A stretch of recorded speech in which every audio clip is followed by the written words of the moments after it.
Hi, Kate. How are you? Good. How are you doing? Great. So this is take two because I had technical issues the first time. So That's all right. um, I'm asking Kate to pretty much repeat all of the awesome things she's already said.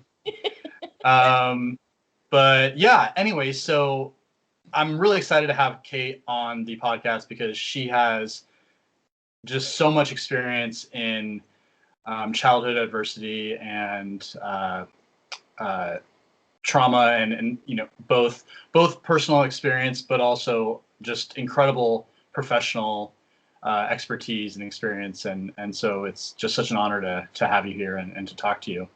Great.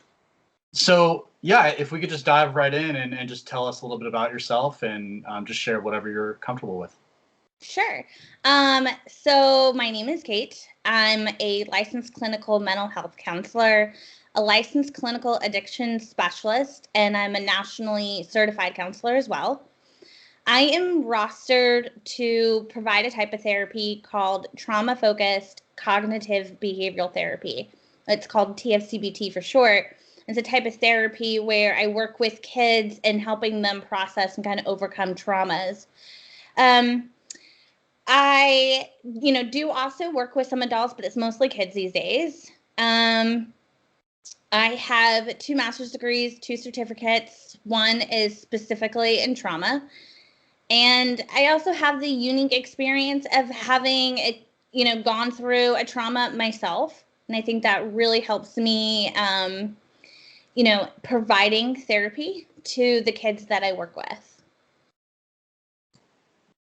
Absolutely, yeah, that's impressive. I mean, um, in the first take of this interview you mentioned that it's actually not that uncommon for clinicians to have personal experience with childhood trauma, and that you all were uh, sort of called wounded warriors. And Yeah. I've never heard that, and that's amazing. That's so cool. I mean, it's not cool that you all have experienced adversity, obviously, but it's um, I know what these experiences can do to us, and it's just really remarkable that you specifically have been able to get to a place of just with so much experience and so much insight to help children with these difficult experiences. So that's really cool. Thanks. I think it's So interesting. If I could just point out, there was one time I was attending a training on trauma. And during this training, all the clinicians had to do their ACE score, which is the adverse childhood experience. And I would have to say about 70% of that room had a score of 3 or above, which the 3 is the marker for having experienced significant trauma. So I think that's kind of why we use that term wounded warriors for a lot of clinicians. And for some it could be like a motivating factor for getting into this career field. Um, so yeah, I would definitely say like I'm not alone in it. I think a lot of clinicians have had this experience. yeah, definitely. And actually, and I didn't even know that a score of 3 is the marker for. Although it makes a lot of sense because a lot of uh, chronic illness and just a lot of the potential poor outcomes, health outcomes, they tend to start at around 3 or 4, right? Like heart disease and diabetes and mental health struggles like depression, anxiety. So Mm-hmm. that makes a lot of sense. That's also interesting to know. So what's your ACE score? Oh goodness. If I can remember, I think I did it recently for you, and I think oh my goodness, I'm trying to remember. I think it was 5 or 6. I can say that it was pretty high. And the first time I did the ACE score was like, oh, whoa, like that's interesting. But then I also did the resiliency score afterwards. Mhm. And then it kind of gave me this perspective to understand that I work with kids who, I know this kind of sounds impossible, but have ACE scores of like 9 and 10. There's very few things that they haven't experienced. But when you have certain protective factors or resiliency factors, it's not so much that trauma. It's those protective factors and resiliency factors that are going to pull you through it. So that one kid who has had 8 or 9 traumas versus one kid who has had one trauma, maybe, you cannot compare the two experiences. Interesting. Yeah. Can you elaborate a little bit more on that? Why you can't compare them?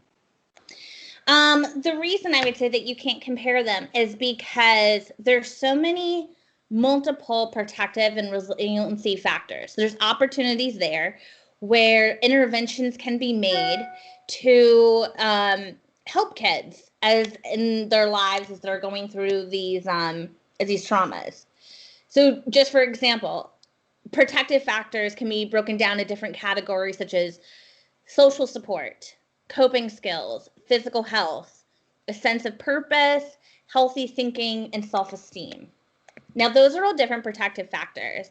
These are factors that are meant to contribute to mental health and allow a person to be resilient in the face of challenges. If your social support is weak and your sense of purpose is weak, okay, you are losing those protective factors, okay? Now, if you experience a trauma and let's say you have, pretty high protective factors in like 4 of those categories, you might be more resilient than the kid who has maybe poor physical health, very low social support, very low coping skills, very low self-esteem. That's where it's not so much the trauma that you've experienced. It's, well, what were the protective factors that kid had at the time that trauma occurred or following thereafter?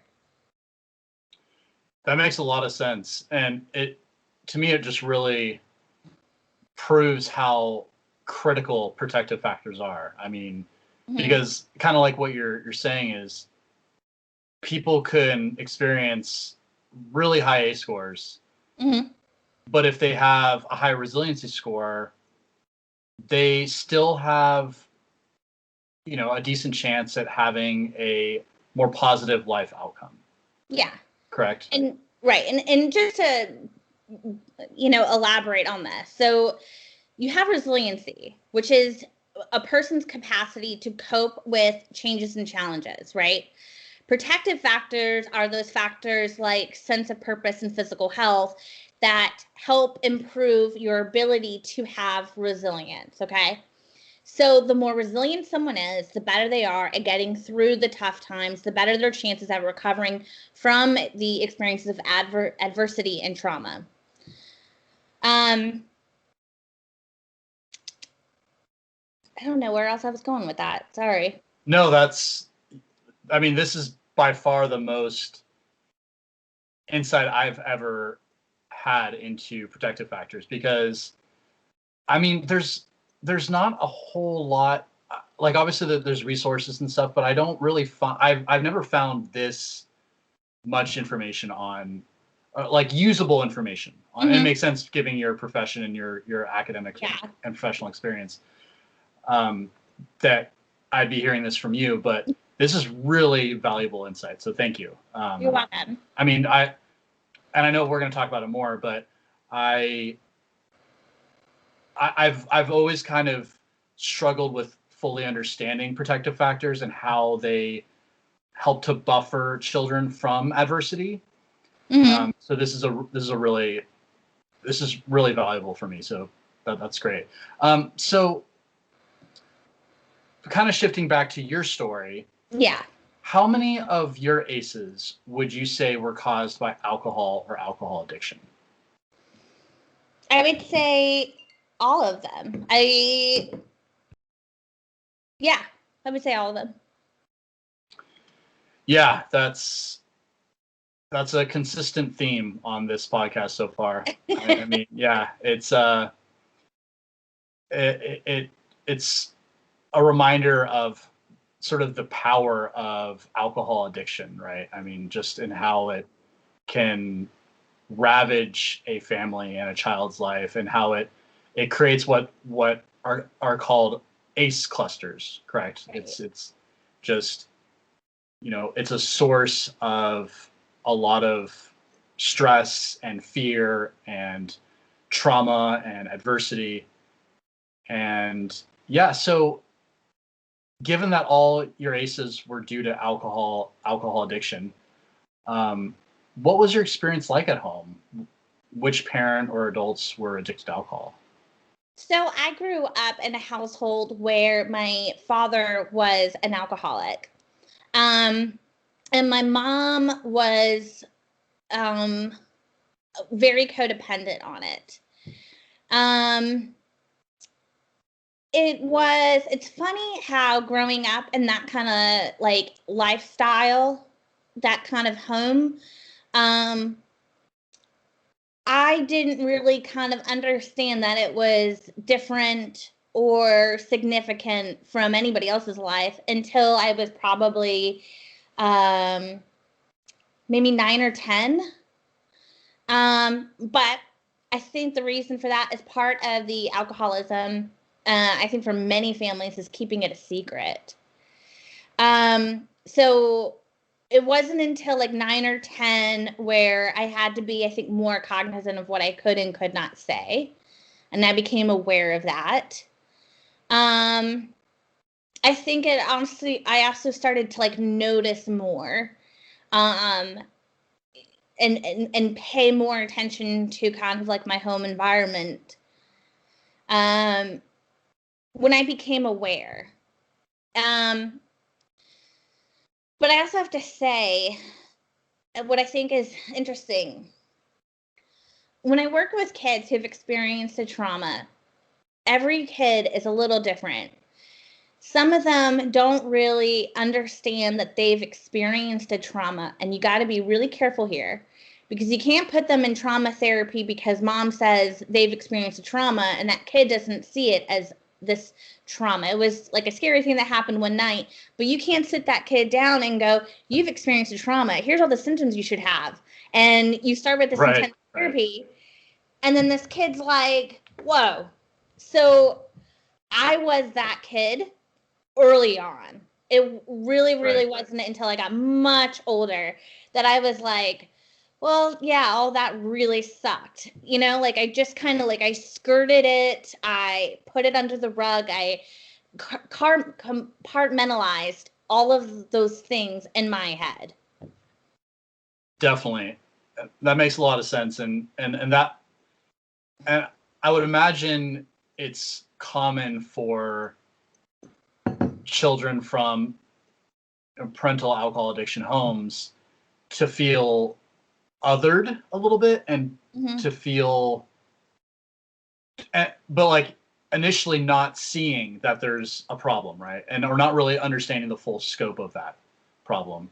And that moment of realizing what's going on, and that happened for me too, a little bit later on, where you're just like, wait, something's just not right. Like, Yeah. I don't think my parent or parents are supposed to be, like this, behaving like this. I'm not supposed to feel this anxiety. I'm not supposed to feel this way. And then obviously you get more insight into this later on as we start to experience these, which I'm going to get to next, and ask you about next, these symptoms and these behavioral issues, and which are due to the trauma that we experienced in our childhood, the toxic stress, the Mm-hmm. all the difficult emotions, abandonment, insecure attachment stuff, just all that. So how did these experiences in your childhood, these ACEs, affect you? Do you struggle with stress or anxiety, low self-esteem, or sleep, addiction, et cetera, et cetera? I would say, yeah, definitely. All of the above. Um, so, I grew up witnessing domestic violence. There was a lot of physical abuse, a lot of emotional abuse. But because it was skirted, I kind of felt like I needed to kind of pretend that what I was thinking and feeling was invalid. So I first started to experience depression when I was 13, but because we were not talking about my dad's alcoholism, nobody was like connecting the dots as to why the cause for my depression was. And then later, as I continued to struggle, and as I got older, and I think it was like I was, I don't know, 17 when I took my first psychology class. It's like, oh, okay, I get it now.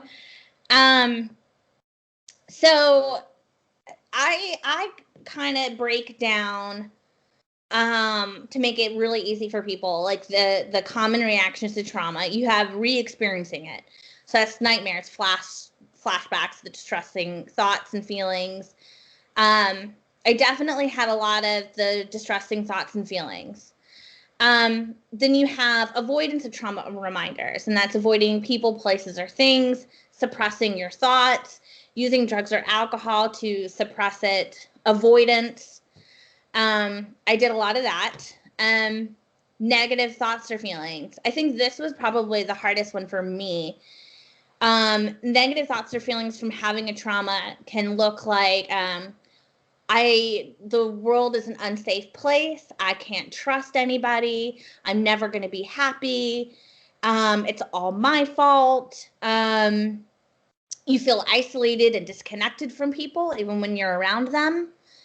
And then you have hyperarousal, which becoming irritable, quick to anger, that heightened startle reaction. I still have that. It Oh drives me my crazy. gosh. Yeah. And I'm sure as a parent, like, I don't know about you, but just the most sensitive stress trigger, right? I mean, like, and when you have a young kid, it's so difficult to, like, not be so affected.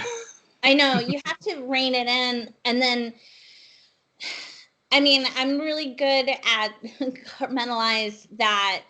Um, when my child does something and it triggers that anger, for a moment, I have to look within me and kind of understand, why has that angered me? There was some sort of expectation that I put that maybe I have not communicated, and try to go a little bit deeper. But then again, I have this fortunate experience of being a therapist and working with kids. So I understand it's a little bit easier for me to pause and stop and do that. But it's not to say that I don't have those moments where I catch myself saying something that I hated being told when I was a kid, Yep. and yelling because that's familiar. There's a blueprint.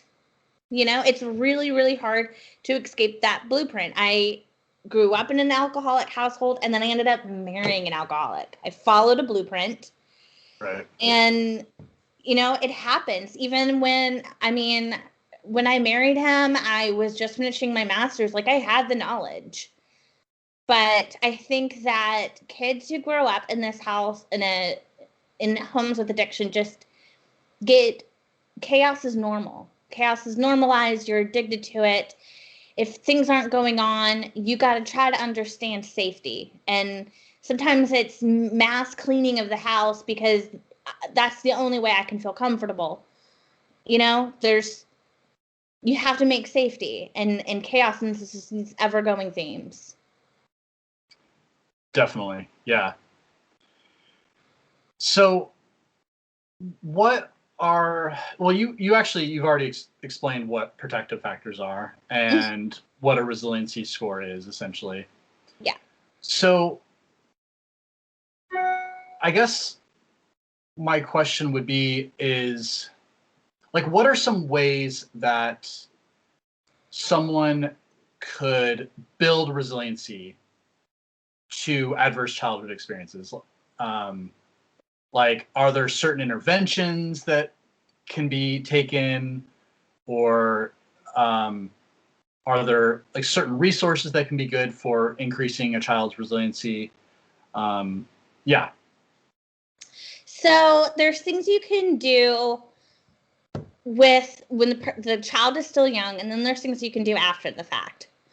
So if you're trying to build resiliency factors for your kid, you can look like having role models, ensuring that your child has a parent, another adult, a peer, a sibling, somebody who can model good behavior, morality, clear rules and routines, comprehensible and fair sanctions, a trusting and loving relationship with even just one person, and that could even be a teacher.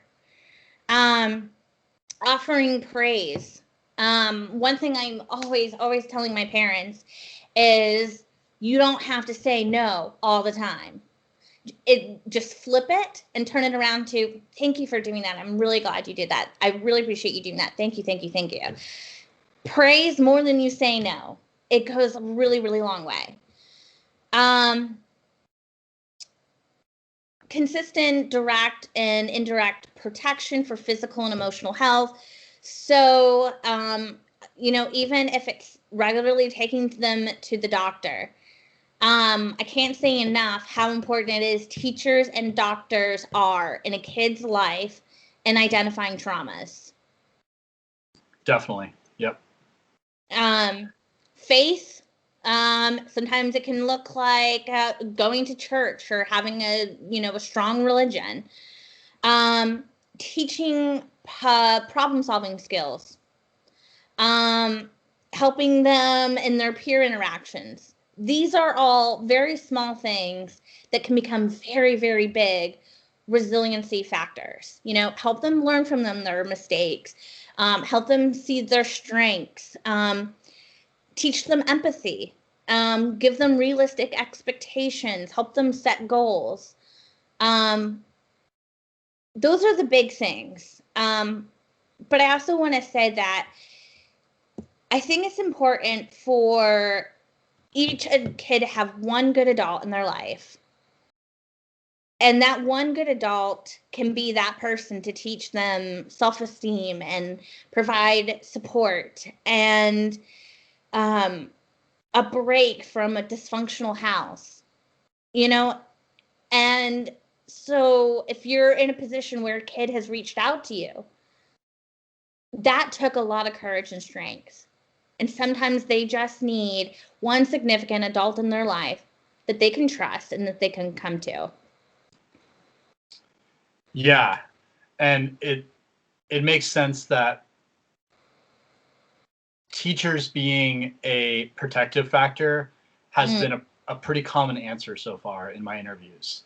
Yeah. And it makes a lot of sense because if things are really bad at home, sometimes kids can find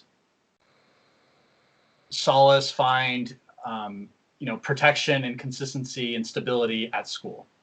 Yeah, that's huge. And obviously, a teacher is pretty, crucial to that being a possibility. But yeah, and it's interesting you said you're talking about religion too, because my biggest protective factor ended up being a youth group at a church when I was about 14, 15. Where I started playing music, I started skateboarding, I started doing all these things that involved community and helped build my confidence and all these and gave me some sparks, passions in my life that I still do. And yeah, something that maybe we don't really think about being so important can be just life altering for a child who's experiencing persistent adversity at home. As simple as a school, a doctor, a church, boys and girls club, anything where there's consistent stability and engagement, right? Yeah. Cool. So how do these protective factors, how can they make a difference for health and life outcomes for adults? Can you explain that really quick?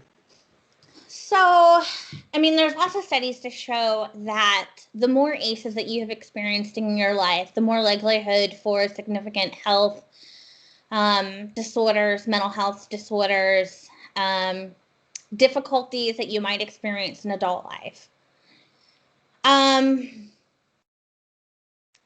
Having these resiliency factors, or having resiliency in these protective factors, enables you to kind of have a little bit of that edge to overcome a little bit more. But I'm going to say that it's super, super important, I think, for every single adult, and not just those who've experienced the trauma, to put more time into consistently working on their protective factors. You know, we cannot, by any stretch of the means, assume that the life that we have planned is going to naturally occur and nothing's going to shake it, you know? Right. So, you know, working on those protective factors, what it would look like is staying connected with family, friends, connect to places in your community, join groups, learning acceptance of yourself, acceptance of who people are and that you can't change them, acceptance of positive feedback. Don't be so hard on yourself, and developing self-esteem, eating well, making healthy food choices, being active, paying attention to your thoughts and your feelings. You know, I am somebody who consistently makes time to meditate, to do yoga, to go for a walk outside, you know, because I'm a parent and I work full time. And I know that if I don't keep up with those protective factors or coping skills, however you want to put it, I'm setting myself up for a very bad situation when something bad does happen. You know, it's kind of like you eat healthy every single day so that when the cold or the flu does come, you can handle it a little bit better. Well, it's the same way with your emotional health and your mental health. You have to make yourself strong there too. Wow, this is a knowledge bomb right here. Yeah, well, what's interesting is I've only heard protective factors talked about during childhood. I've never really thought about them in adulthood, and it makes a lot of sense. I mean, essentially, you know, ideally we'd have these protective factors during our childhood, but whether we do or not, we have an opportunity to create them in adulthood. And yeah, and especially as parents, that can be really, you know, important for the family unit as well. Well, that's how you model it. If you want to Mm-hmm. provide, you know, if you want to present your child with protective factors, you have to just as importantly have those protective factors for yourself.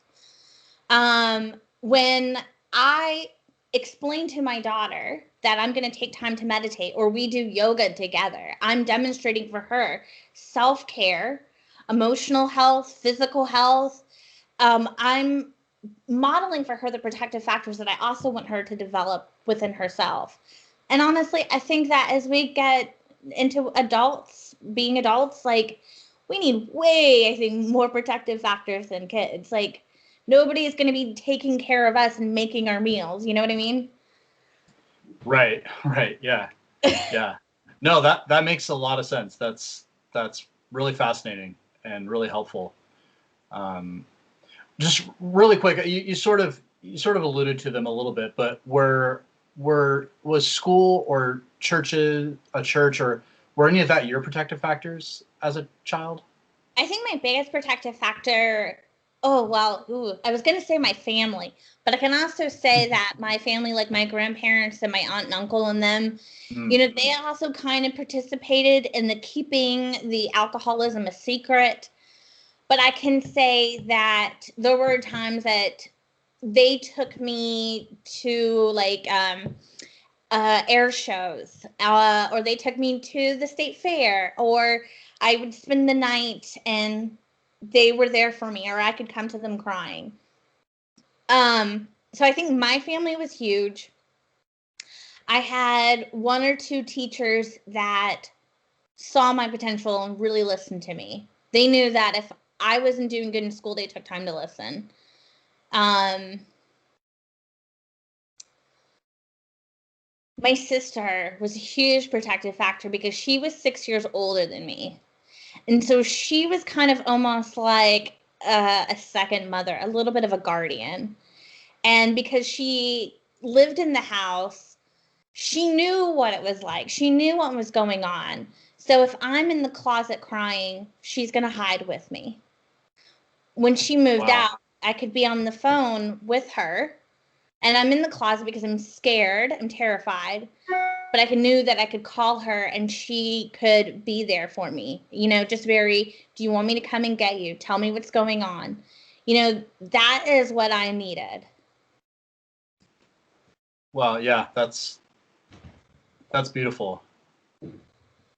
Thank you for sharing that with me. So, how do you cope with what happened? You know, with having to hide in the closet and do things like that while your father was in his addiction, and how do you cope?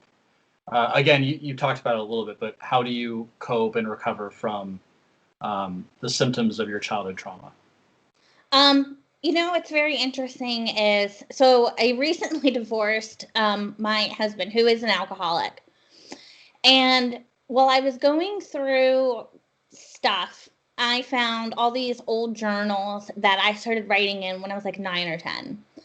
And in one of my entries, they're also filled with, I hate my dad, I hate my life, why is this happening to me? And I didn't understand it because that was when I was starting to become aware that everybody else was having these nice childhoods that, like, I didn't feel like I was getting privileged to. And so then here I am sitting in this room reading this entry after divorcing my husband. And, you know, we have a 4-year-old. And I thought, without going through what I went through as a kid, I would not have left this marriage. And it wasn't about me, it was about my daughter. I came to think that maybe that we as people are sometimes vessels for the lives of others, that guardian angels are not necessarily in heaven looking down on us, but sometimes the people amongst us. My sister was my guardian angel. I got to be not just my daughter's mother, but I was able to take my experiences and become her guardian angel and be able to make the decision to say, you know what? We need to go. I've been there. I know what's going to happen. I've seen this. We can walk away from this. I can give you a better life now. Wow, Kate. Please don't make me cry on video, okay? Wow, that was, once again, that was beautiful. Yeah, and that makes a lot of sense. I mean, I don't know if you've read, or I'm sure you're aware of Nadine Burke-Harris, but Mm-hmm. the Deepest Well, she talks about how our aces can sort of end up becoming our superpowers.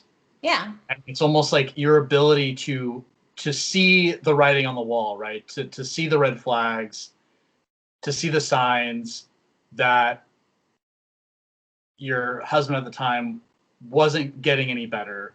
You know, Mm-hmm. you could see what the future might hold for you and your daughter, and that allowed you to leave when you needed to. I mean, we And just never know how things are gonna shape up. I mean, right. I think the most disappointing thing that we can do is just live a planned life. There's so much to miss out on. You know, that's a really awful expectation to think it's just going to go how you want it to. So it actually, you know, makes it so much simpler to just look at the ACEs, the traumas that you've experienced, and use it as this formula for gratitude. Definitely. And you don't always have to be there, right? I mean, sometimes we have days where we're Oh God, yeah. just in the crud. I mean, Yeah. We're in the trenches. Like, it's not pretty. Oh, yeah. But we also have, those definitely, and we often have to make an effort to see those opportunities to feel gratitude, right? I mean, it's, and especially, obviously we end up with something like complex PTSD and all those symptoms, which you've already described a lot of that.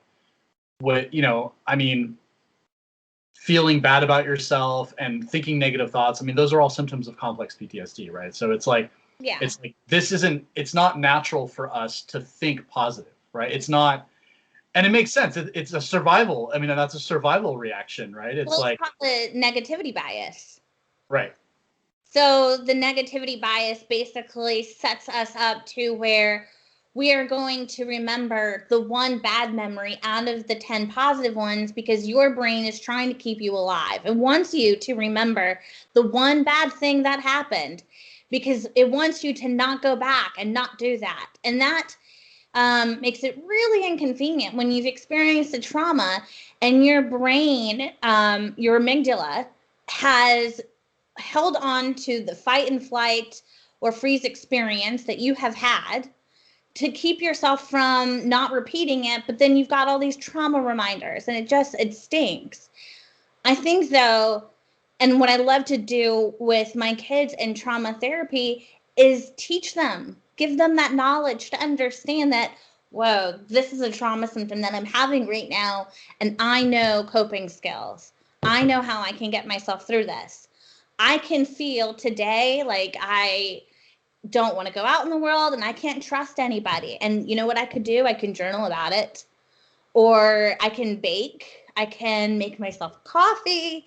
Whatever your thing is that you like. Definitely. Yeah, and what you're describing is like protective factors, like these interests, these ways of, like you said, coping with having an off day, and those are going to happen, and we obviously something like mindfulness will help us know that they'll pass. Mindfulness practices, like you mentioned before, meditation. There are ways to condition our brains to know that they aren't going to last forever, and we might feel bad right now, but tomorrow, especially if we're proactive about feeling better, we likely will soon. Yeah. So what do you recommend to anyone who has experienced childhood adversity? I mean, you've already definitely given a lot of really valuable suggestions and insight, but what do you recommend to anyone who's experienced childhood adversity, who doesn't really know where to start and who's struggling? I would say I think a really, really good first step is there's some wonderful, wonderful books out there. And the reason I say books is because I think that for a lot of people who've experienced traumas, you feel so alone. Like nobody else can understand, and they don't know your experience. And then suddenly, like, you read a book and you're like, whoa, somebody else gets it, and it feels so good. It really does. So it could be a book, because I think that it can help you understand you're not alone, and to go and, is help. I think support groups are really great. I think that, there's great trauma therapy out there for adults. I think that first step, though, is sometimes just willing to maybe take a curious interest in that maybe I'm not the only one. And you have to tell your story. Like, at some point in time, you have to take your words and take your memories and stop being scared of them. You have to claim them back. And if it's writing it down or talking it out or telling your therapist, whatever it is, but claim it. Be able to say out loud the bad thing that happened, whatever it is, because that is what is going to make you strong. You can't bury it. It just festers. It's not any good. Definitely. And and that's really helpful. And also it feeds an already, prevalent pool of shame, right? Just and obviously children from these experiences are really, really prone to shame. And so yeah, we have to tell our story, like you said, and break through that shame and connect with others who have shared experiences. And that really is the way we survive. I mean, I think you just nailed the nail on the head with the hammer. Is that the saying? You know, it's funny that I work Nailed with it. I work with so many people that kind of think that, oh, like we shouldn't talk about it, or let's just skirt it. And that doesn't make it go away. Like, it's still there. And so what I do with my kids when they start the trauma therapy is every session they write 3 trauma memories. It can be something that they saw, something that they smelled, a thought they had, something they remember feeling, something they remember in the room, but just 3 memories a day, right? And that trauma therapy is sometimes, 4 to 6 months. At the end, we do their trauma narrative, which is combining all those memories. So if you're an adult and you want to work through this and you get a journal, and even if it's just 3 memories a day, you are starting that process of healing. For sure. Yeah, that's great. Thank you. So yeah, I really appreciate you spending your Monday afternoon with me, Kate. This has been just so enriching for not only me but any listeners, and I can't thank you enough. I mean, you have so much insight and knowledge of this stuff. It's really amazing. Yeah, thanks again, and yeah, please keep doing the incredible work you're doing, and yeah, I'm sure a lot of children are getting are getting a lot of support and help from you. So thank you. Thank you so much. Right now I'm trying to. God.